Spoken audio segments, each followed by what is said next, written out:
I'm going to be talking to you about investing, but more specifically, I'm going to be dealing with what I consider in this present time in my life to be my favorite investment vehicle or path, whatever word you might choose to use. Now, before I go into telling you what my preference in investing is, it's important that I just give you an overview about the various potential means or ways through which you can actually start your investment journey. Understand something that for every investment, there is a basic question you have to ask yourself. The question is simply, what is the purpose? What is my purpose? What are the outcomes that I want? You see, the mistake we tend to make is we always begin with what we want to do, which is slightly incorrect. And the best way to define both is this. Think about this in a way that in a factory, you have what we call inputs. You have activities and you have outputs. In the same way, with investing, you've got to ask yourself the question, what are the outcomes? What are the outputs that I want? What are the results? Most people focus on activity in terms of what's going on, and some people focus on what they have to do. It's not about what you have to do. It's not about the activities. It's more about the outcomes. Now, I'm going to just stop there very briefly because I will come back to this particular statement, and I think you'll consider it to be quite useful once I've returned, because one of the things I'm going to be particularly drilling into is the fact that it doesn't really matter what investment vehicle you choose.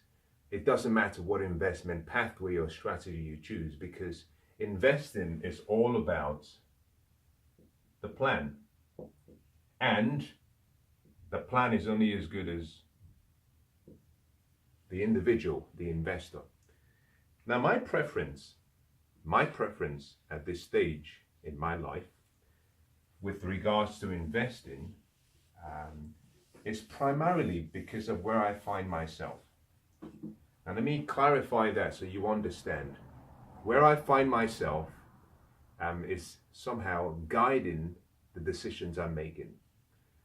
Depending on where you are, you might find that your investment choices are different from mine. So whatever I'm sharing with you here in the next few minutes, I want you to understand that these are based on me. And I don't want you to simply be a follower. I want you to be a student of your life, be a student of yourself. Take the information and ideas I'm going to share with you. Hopefully it increases and raises your level of awareness and gives you more understanding, which are really three of my most important objectives for you. But take the information and ask yourself whether it fits with your vision and where you want to go, where you see yourself.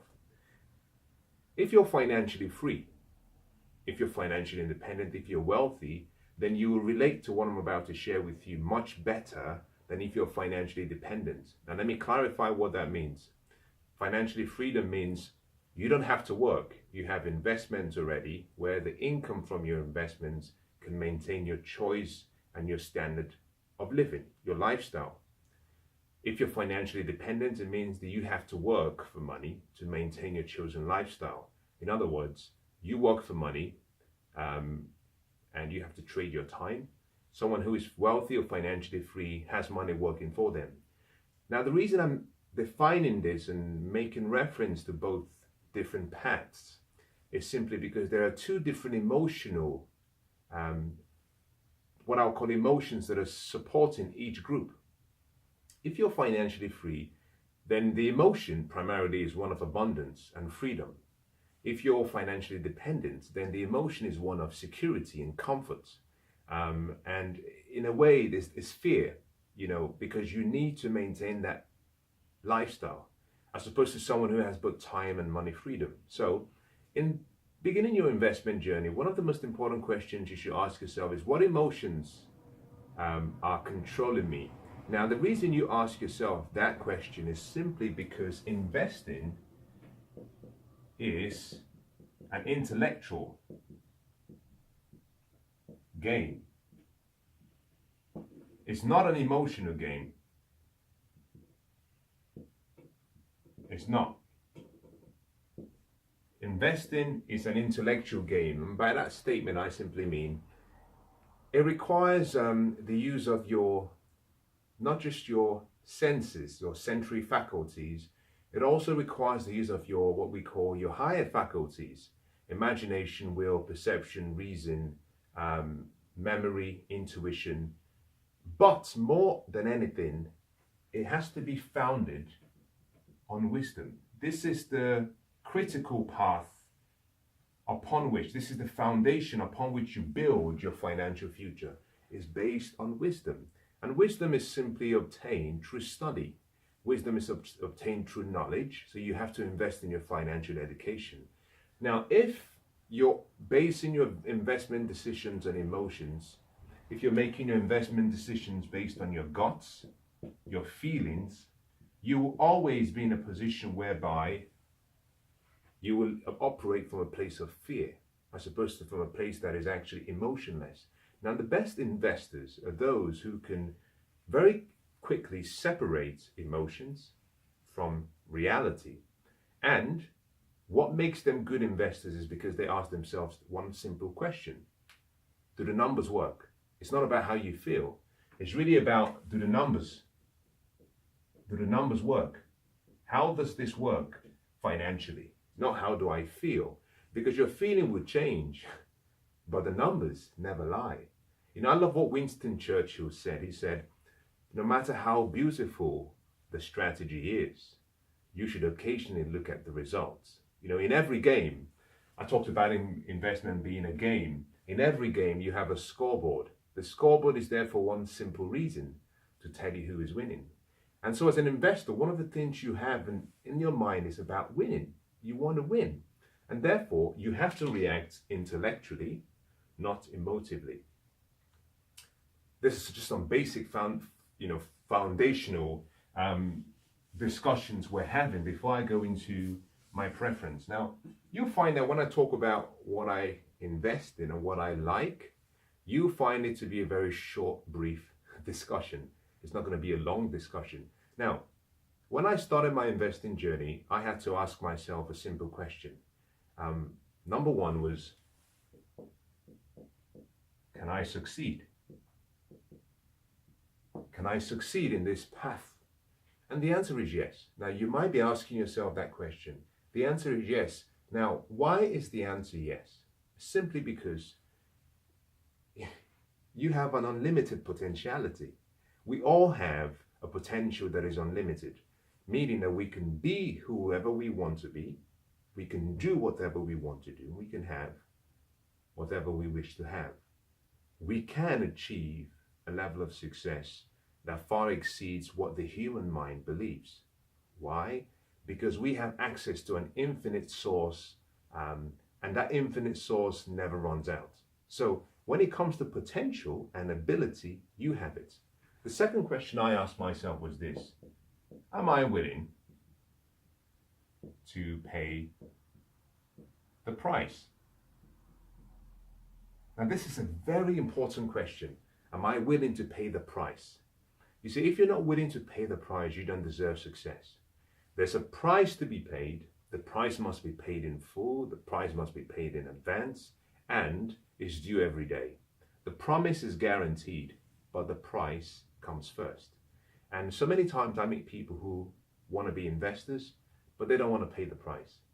Are you willing to pay the price of sacrifice? You sacrifice who you are today for who you want to be. Are you willing to sacrifice instant gratification? Are you willing to discipline yourself to do daily and consistently what the average person would only do occasionally? I'll give you a good example of one of the questions I asked myself, which somehow hinges on this price to be paid.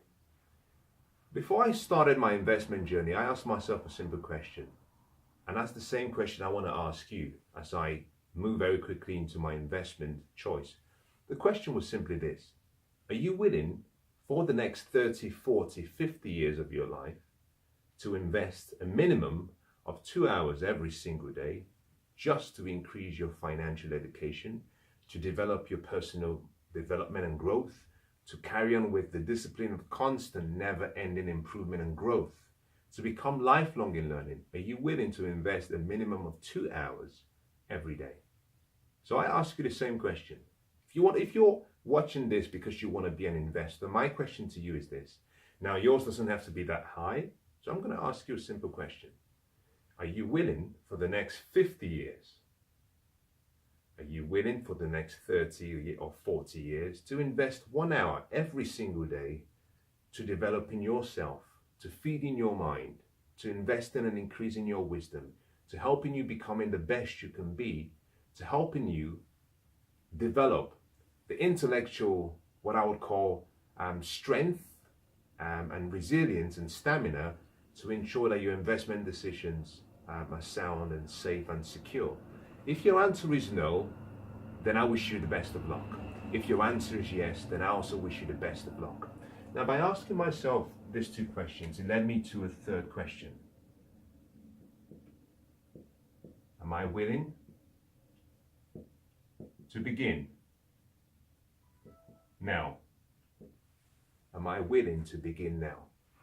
A lot of you watching this, like I used to do for so long, always used to say, someday, someday, someday. I always had 1,001 reasons why I couldn't start now. I didn't have enough capital. I didn't have enough resources. I have a full-time job. I don't have time. But let me say something to you, that your mind is your most powerful asset. Sadly, it's also your greatest liability.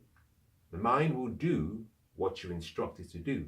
The mind cannot differentiate, particularly your subconscious mind, cannot tell the difference between what's real, what's imagined, what is good or what is bad. It takes what you give it in thought, through questions, through words, through feelings, through actions, and it multiplies that. It's like a soil, it's neutral. Are you willing to start right now? Now, in the next 3 minutes, I'm just going to very quickly give you what I consider to be my recommended investment choice. And in giving you this, I want to start by saying that there are not that many investment, you might call them vehicles, out there right now. There are a few that anyone can get into. We have commodities, gold, silver, oil, and it goes on, even food. We have what they call paper assets, stocks, bonds, mutual funds, and it goes on. You have businesses, and this is where you set up a business. And number 4, we have what we call real estate. Some people call it, depending on where you live or work, some people call it property investing. These are the 4 major classes of investment paths. The 4 major classes. Now, of all the 4, I have a preference. My preference is real estate. Now, I'm going to clarify that by explaining why. Mine is real estate, but I use real estate for a different cause. Commodities, paper, and businesses are very good. I don't understand any of the 3 like I understand real estate. I'll say that again. I don't understand any of the 4 classes as much as I understand real estate. I'm still relatively young. I haven't been working in business for a very long time, but I've always lived in buildings. So I have an understanding of buildings. Now, combined with the fact that I'm an engineer, and for 15 years I majored, having worked up to director level, constructing and designing buildings. So I have an understanding of buildings, which gives me a bit of an advantage, but also it's a disadvantage. So it's an asset in terms of my knowledge of buildings. The disadvantage is, as an investor, that wisdom or that knowledge and that experience can be a limiting factor. By that I simply mean that you become over-connected and over-committed to a particular line of work. You don't know where to step back. To be an investor and to be a good investor, you've got to become really good at delegating and using leverage. The difficulty is the more you know, the more you take yourself from an investor back into an employee. So when I worked in engineering, predominantly for the most part of my engineering profession, I worked as an employee before I moved out and did something for myself. But I worked primarily as an employee. And the more I use the knowledge I've acquired and the wisdom from engineering, the more I'm thinking like an employee. But to be an investor, you've got to see yourself as someone who surrounds themselves with great people, great minds, and then you use leverage to get the most using what we call OPE, other people's experiences. So part of my bias towards real estate is because of my understanding of buildings. I've got to be very honest, my understanding of buildings. However, for those of you who are watching who may not really have an engineering background or buildings background, I want to say something so you understand very clearly. My knowledge of buildings does not position me at a better advantage than you. And get that in your mind very carefully and very well.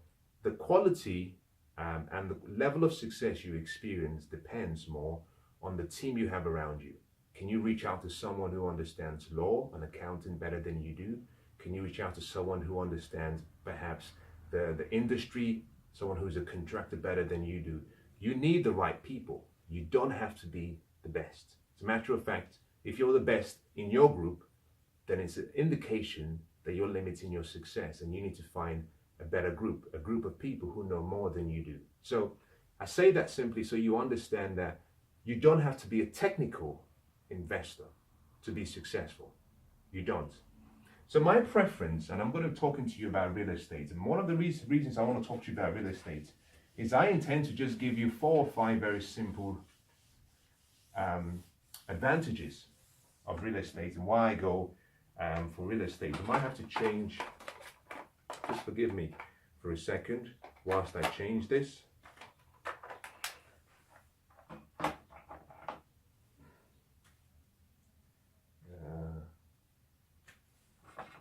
The first thing I'm going to say about my choice of real estate is this.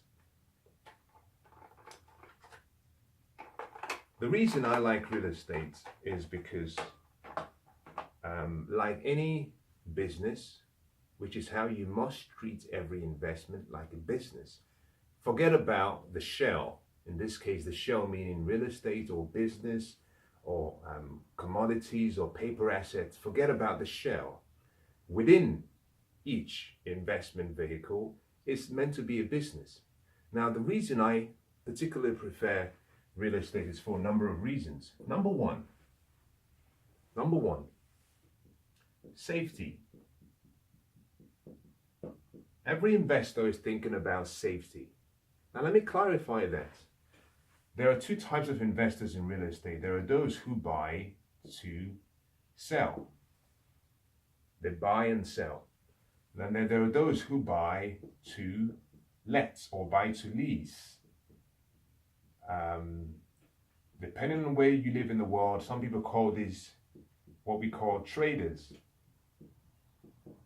And these people are called investors. I'm not dealing with the traders for a particular reason. I defined and I gave you the reasons at the start of the video. I said, if you're financially free, then you're not really thinking about trading. And the reason is simply because those who are thinking about buying to sell are thinking about instant gratification. Anyone who is wealthy does not think about and does not concern themselves much about buying and selling. Part of the reason is simply because they probably already have enough money and they have probably a lot of liquid cash sitting in a bank. A lot of them have money available. The last thing they want to do is increase that money and have it sitting in a bank because of the risks associated with that money. Now, some of them are quite smart. What they do is they take that money and convert that money to gold or to a different commodity. So they hold the money. But any smart investor knows that money you hold in currency declines in value. And in a short while, you're losing out so much because the banks are paying almost next to nothing. My bank pays 0.025% in interest rate. That's ridiculous. The inflation rate in London or the UK right now is 2.9. 2.9, let's call it 3%.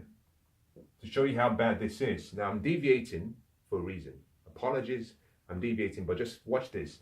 There's something called the rule of 72. The rule of 72 measured how quickly your money can double in value. But if you reverse the equation, it also shows you how quickly your money can lose half its value. In 2008, the interest rate was 2%, meaning it would have taken 72 divided by 2%, because that's how it's used, the rule of 72. You take 72 and you divide it by whatever the rate of return. So in 2008, 72 divided by 2 would mean that in 36 months, your money can reduce by half its value if that interest rate stayed. In the same way, 2017 at 3%, it simply means it's 24 months. So anyone who is actually saving in cash knows that the money is losing value. So one of the questions that every investor wants to ask is, well, how can I move this money into something safe and secure? And I believe that real estate or property investing provides you with a lot of safety. Now I'll explain the reason why for that. So the first reason for me is safety. I'll just give you all of them. The second reason for me is security. The third reason I love real estate is cash flow. You might say income. The fourth reason I like real estate is literally my return on investment. Number 5, I'll put a line across this as number 5, meaning the top 4 are more important. But the fourth is growth. And the 6th is appreciation. Now I'm going to just talk about 1 or 2 of them as I summarize. Real estate is safe. It's much safer than a lot of the other investments. And the reason it's really safe is because of the nature of the what I would call the dynamics surrounding real estate investment.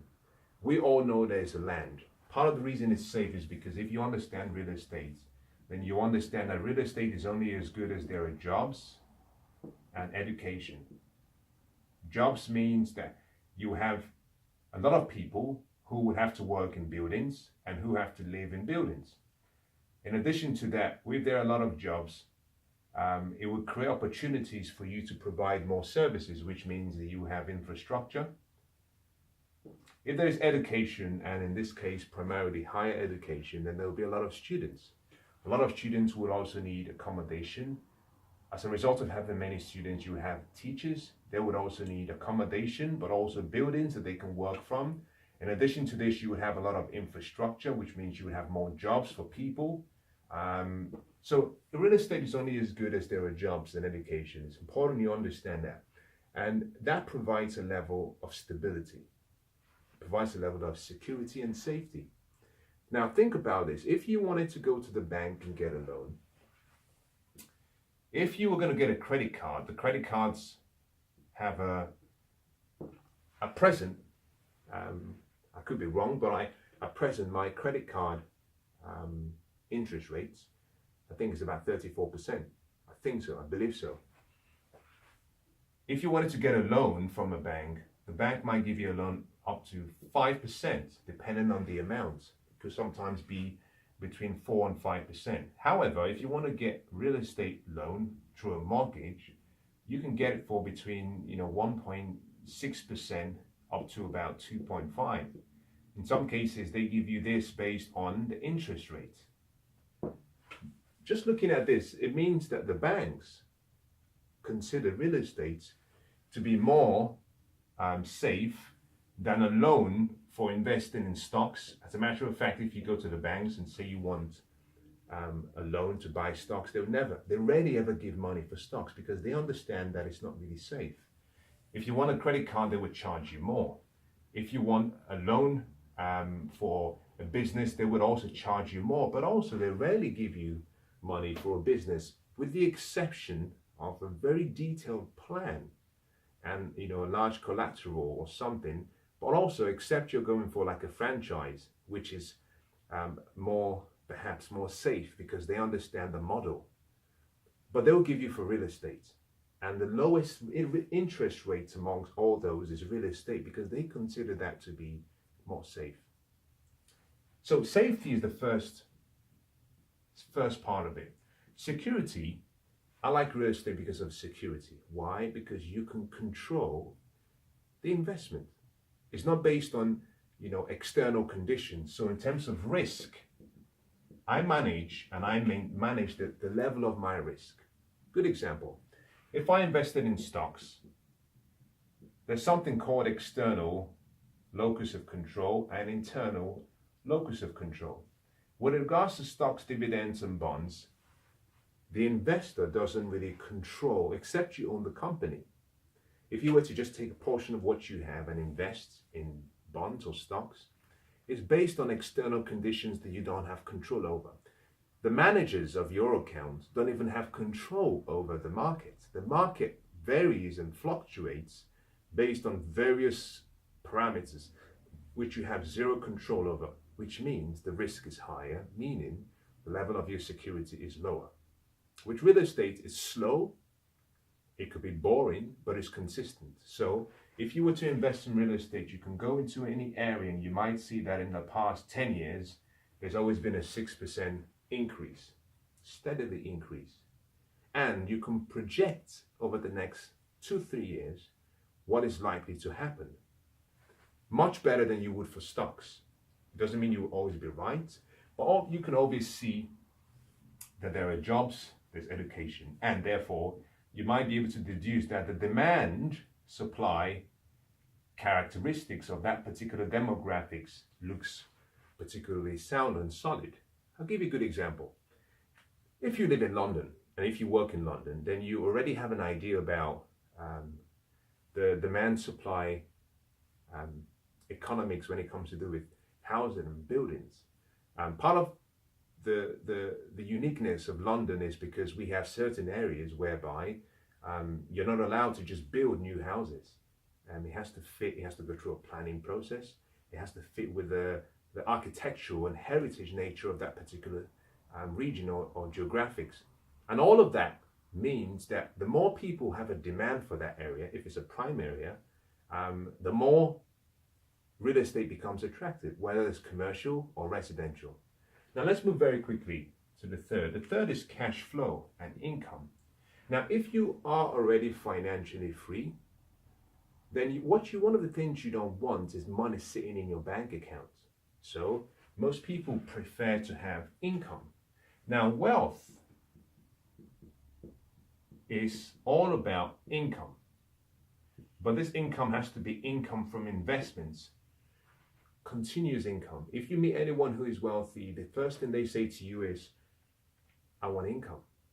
I'm not looking for big payouts. I don't want to buy and sell, because if I buy and sell, number one, I pay so much in taxes, and then I'm left with this money, and it's more of a risk, me having that in cash.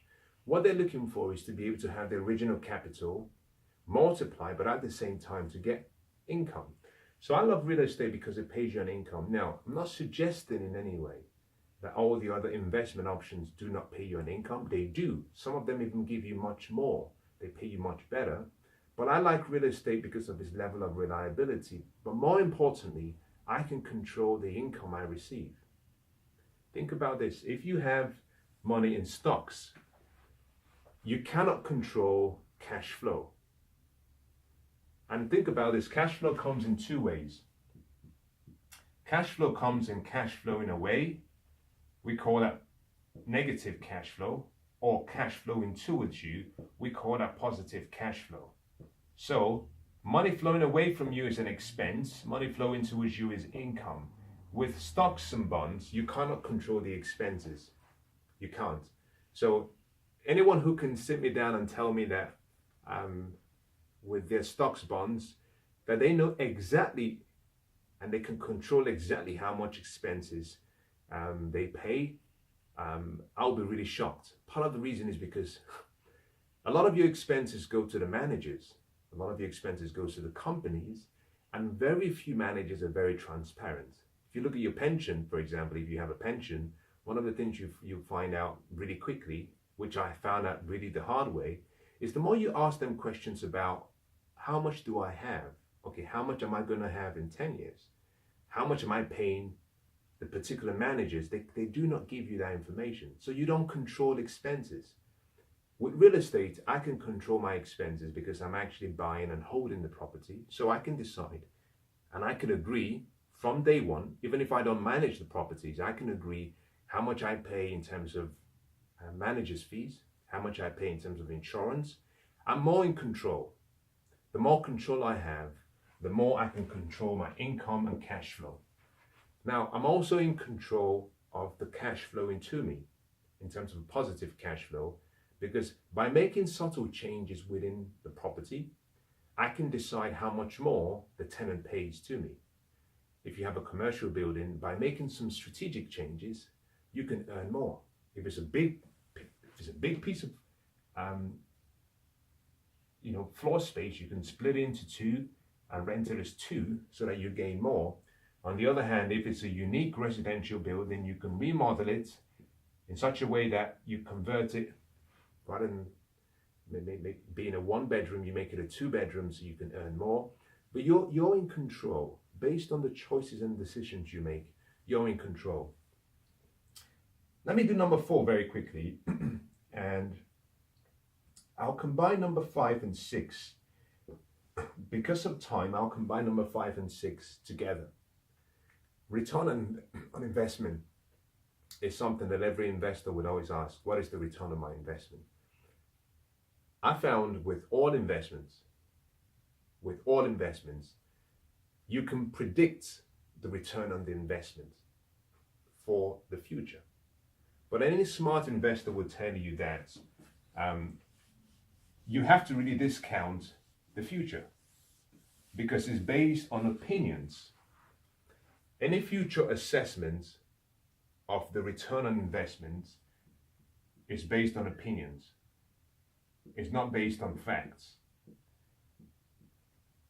A business can make a projection of their return on investment based on facts and opinions. Stocks can do the same. Commodities can do the same. However, real estate is the only one that can confirm through certainty. I'm talking about certainty. And part of the reason for that, and I know in some businesses there are some opportunities to also be that certain, but let me paint the picture for you. If you have a business, then you need an office space. And everyone who has a business will always pay for their rent or their lease first. As a matter of fact, depending on how you set it up, you can have it paid in advance. Because the person who owns a business knows that he has to trade. If they don't trade, there is no income. So they make a priority to make sure that they pay for their real estate. That's the first thing I want to say. If you live in a house and you have a home, you have a family, the most important thing you're concerned about is roof over your head, shelter. So someone who doesn't have a lot of money, someone who is broke, would do anything possible to just make sure that they have a roof over their head. They may not have food in their stomach, but they have a roof over their head. So they put real estate first. Now think about this. If you have a business, you will make sure that you have a place of trading first, meaning real estate comes first. But in addition to that, if you have a business or you have stocks as an investment, if things are difficult for you, you're more than happy to let go of your stock, to sell it, to make sure that you have shelter. So someone who has stocks, has a need for money, would always put where they call home first. Now, part of the reason that real estate has a better return on investment is simply because with real estate investing, you dictate the terms of the income. So, for example, with commercial, you may have signed up for what we call a 15-year lease, and you have tenants. Now, because every tenant needs to make money, they do most of the work, meaning that the return on your investment is more reliable than stocks and bonds. Stocks and bonds are based on the markets. Commodities are based on demand supply. A business is based on value creation. Real estate deals with something that is so fundamental but important. It deals with the lowest level of what Maslow calls his hierarchy of needs. You know, Maslow has what we call the hierarchy of needs. And at the bottom of the hierarchy of needs, which is the core needs we all have, one of them is the need for shelter, the need for housing. And that is the reason why the return on investment with real estate is more predictable, because people will always put a roof over their head to do business or to provide shelter for their family and friends. Now, growth and appreciation is also key. And in London, and I can only use London because that's where I live.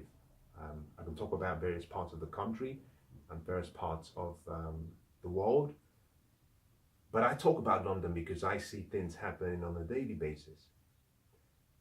If you live in London, then you would agree that over the last few years, there's been a massive increase in the demand for real estate for various reasons.